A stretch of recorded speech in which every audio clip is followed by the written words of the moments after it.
let's go back a little bit to game 5. I've already gotten to game 1, Dodgers and the Mets. I already gotten to 33 straight scoreless innings. I've already talked about how awful the weekend was and how this is just going to always stick in the back of my mind that the Padres had a legitimate chance. I thought whoever got out of this series between the Padres and the Dodgers, your chances of winning a World Series very, very high. Vegas, after Padres went up 2-1 against the Dodgers, Vegas actually had the San Diego Padres as the favorite to win the World Series. You know, they recalculate everything. Obviously, those days are over. But let me go back to that series here for a quick second and how the Padres really, really effed up and I think woke up this Dodgers team. Let's go back to it. Game 2 was at Dodger Stadium. Game 2, that's the game where Jurickson Profar goes in the stands, robs Mookie Betts of a home run, gets excited, does whatever he does. And some people would say, okay, he's taunting the Dodger fans. Frankly, to be honest with you, he just robbed Mookie Betts. I don't really have any problem with what Jurickson Profar did there. Okay. This is going to lead me to where I think the Dodgers are today and how the Padres did something very idiotic strategically against the Dodgers. Okay. Profar later in the game goes out to left field, actually hands one of the fans. If you remember, there was some video. That fan had a Vezina jersey on, and he hands the fan a baseball who's got his son right next to him. Frankly, I thought it was an a-hole move that the guy just throws the ball back on the field. It is what it is.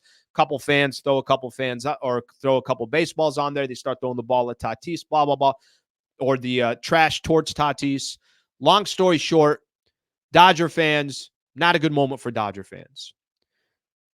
How are the San Diego Padres going to react in that moment? Okay, here's how they reacted. They reacted with a 10-1 win, and they made it look like and sound like they had just won the series.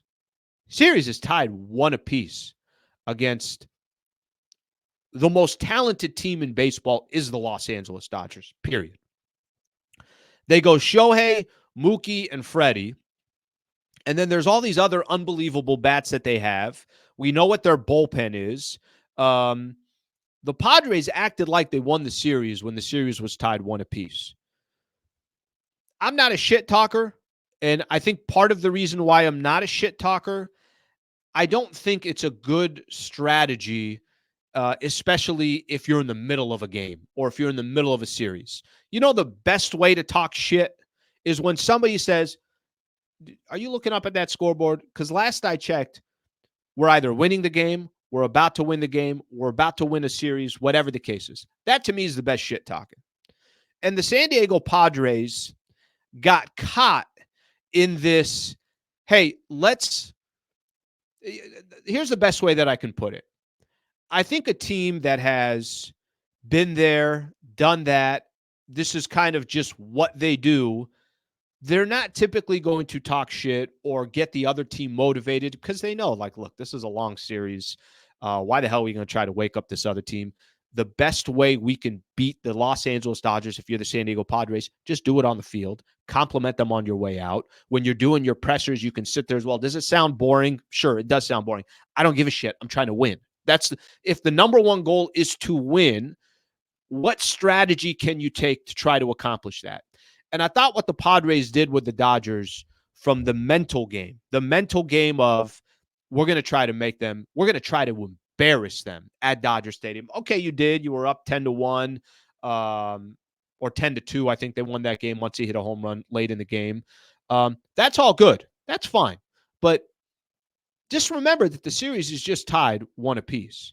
And however Dave Roberts tried to use the Manny Machado stuff, maybe if Manny was pulling an a-hole move, okay, it's Manny Machado. That wouldn't be the first time that he had that type of move that he pulls. But at the end of the day, if you're the San Diego Padres, what is your goal? Is it to beat the Los Angeles Dodgers or is it to win a World Series? What is your goal? Is it to make the Dodgers look stupid or is it to win a World Series? Where I think the San Diego Padres, and listen, Dodgers played good baseball. So did the Padres. It went to a 5th game, and the score was 2-0 in Game 5. That's a nail-biter of a game. That's a really, really good game.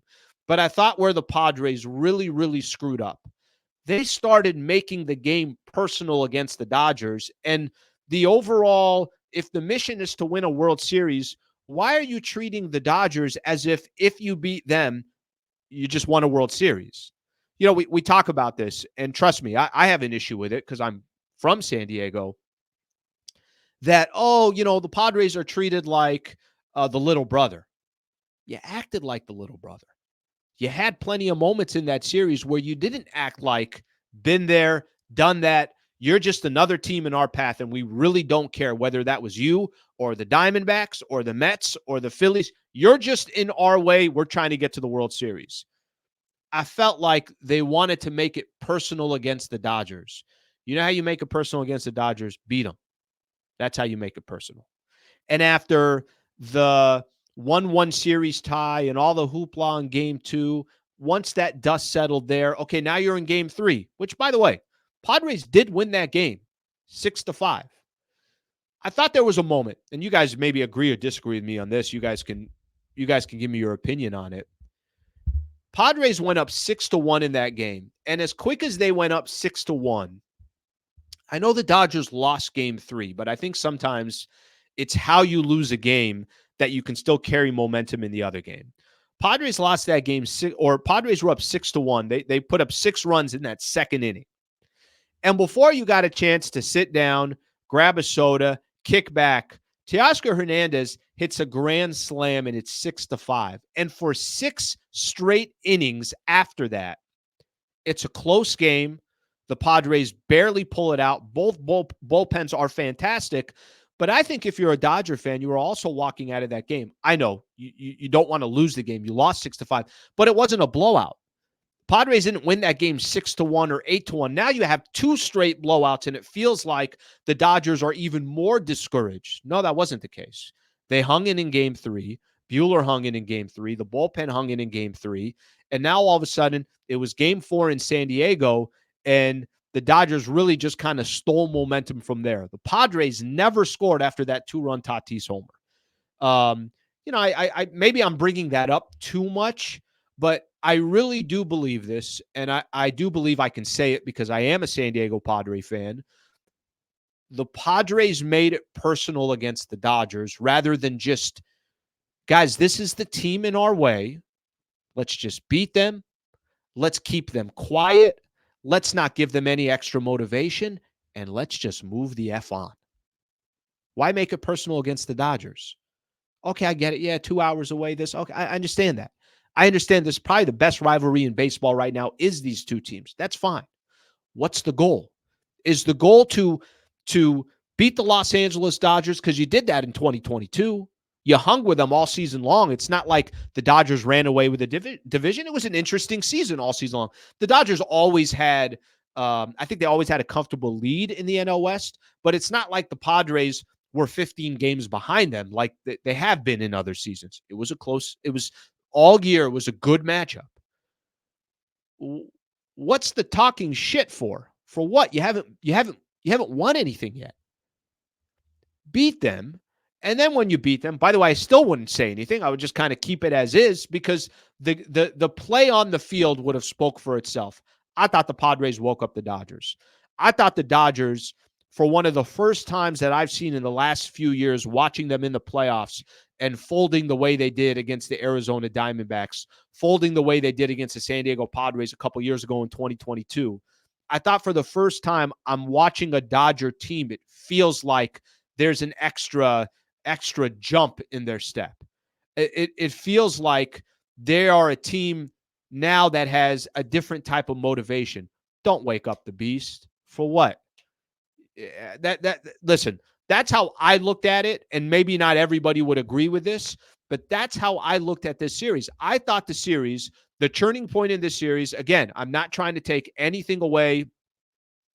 I'm not trying to take anything away from what the Dodgers were able to do from a pitching perspective. I'm not trying to take anything away from that bullpen. I'm not trying to take anything away from what Yamamoto was able to do in that final game in Game 5. I'm not taking anything away.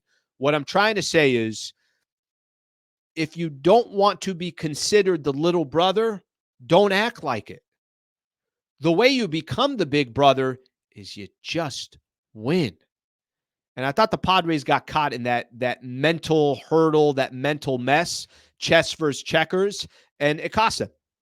Padres could have won that series. And I don't care if there's a Dodger fan now. You could talk as much shit as you want about the San Diego Padres. Padres had a real chance. It might be the biggest obstacle that the Dodgers had to potentially winning a World Series. And I do think now that the Dodgers will get to the World Series and they'll be the favorite to win it all. I think that was, in my opinion, it was a critical error by the San Diego Padres, acting as if they had already won the series when everybody knows there was still a lot of baseball left.